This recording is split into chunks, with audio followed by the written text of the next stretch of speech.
So it is most aware voter. ಮತ್ತೆ ಕೋಮು ಭಾವನೆಯಿಂದ ಅಲ್ಪಸಂಖ್ಯಾತರು ವಿಶೇಷವಾಗಿ ಮುಸಲ್ಮಾನರು ವೋಟ್ ಮಾಡೋದಿಲ್ಲ, ಇಶ್ಯೂಸ್ ಬೇಸ್ಡ್ ವೋಟ್ ಮಾಡ್ತಾರೆ. ಸೊ ನನಗೆ ಸಂಪೂರ್ಣ ವಿಶ್ವಾಸ ಇದೆ ದಾವಣಗೆರೆ ನಾವು ಗೆಲ್ತೇವೆ.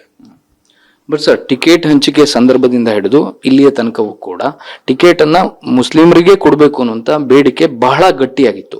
ಆದ್ರೆ ಈಗ ಟಿಕೆಟ್ ಕೊಟ್ಟಿಲ್ಲ, ಅದು ಮುಗಿದು ಹೋದ ಕತೆ. ಆದ್ರೆ ನೀವೇನೋ ಪಾರ್ಟಿ ಲೈನ್ ನಲ್ಲಿ ಪಕ್ಷದ ಪರವಾಗಿ ಕೆಲಸ ಮಾಡ್ತಿದ್ರಿ ನಿಜ.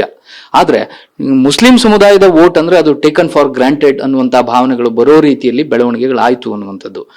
ವಿರೋಧ ಪಕ್ಷ ಬಿಜೆಪಿ ಕೂಡ ಛಲವಾದಿ ನಾರಾಯಣ ಸ್ವಾಮಿ ಅವರಿಂದ ಹಿಡಿದು ಬಹುತೇಕ ಬಿಜೆಪಿಯ ನಾಯಕರು ಇದನ್ನೇ ಆರೋಪ ಮಾಡ್ತಿದ್ದಾರೆ.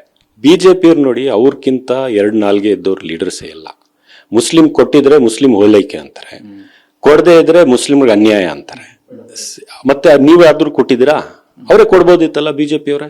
ನಮ್ಮಲ್ಲಿ ಏನೋ ಯಜಮಾನರು ಇದ್ರು, ಅವರು ಹಿರಿಯವರು, ವೀರಶೈವ ಲಿಂಗಾಯತ ಸಮುದಾಯದ ಅಧ್ಯಕ್ಷರು, ಅವರು ತೀರೋಗಿದ್ರು, ಅವ್ರ ಮನೇಲಿ ಕೊಡಬೇಕು, ಯಾಕಂದ್ರೆ ಮೇಟಿಯವ್ರ ಮನೆಯವ್ರು ಕೊಟ್ಟಿದ್ದೀವಿ, ಇವ್ರ ಮನೆಗೆ ಕೊಡದೇ ಇದ್ರೆ ಹೇಗೆ ಅಂತ ಈ ಚುನಾವಣೆಗೆ ಮಾತ್ರ ಈ ಡಿಸಿಷನ್ ಅಂತ ತೀರ್ಮಾನ ಮಾಡಿ ನಮ್ಮ ಪಾರ್ಟಿ ಕೊಟ್ಟಿದೆ.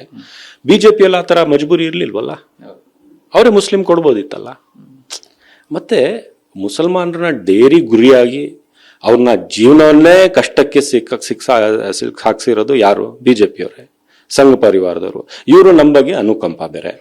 1% ಬಜೆಟ್ ಕೊಟ್ರೆ ಅಲ್ಪಸಂಖ್ಯಾತರಿಗೆ, ಅವು ಮುಸ್ಲಿಂ ಓಲೈಕೆ ಮಾಡಕ್ ಬಜೆಟ್ ಕೊಟ್ಟಿದ್ದೀರಿ ಅಂತ ಆರೋಪ ಮಾಡೋದು ಇವರೇ. ಇವ್ರ ಅಧಿಕಾರದವರು ಕೊಡೋದಿಲ್ಲ. ಇದೆಲ್ಲ ಮರ್ದ್ಬಿಡ್ತೀವ, ಇದೆಲ್ಲ 2-4 ಬಿಟ್ಬಿಡ್ಬೇಕು. ಅವ್ರ ಕೆಲಸ ಏನು? ಕೋಮುವಾದವನ್ನು ಮಾಡಬೇಕು.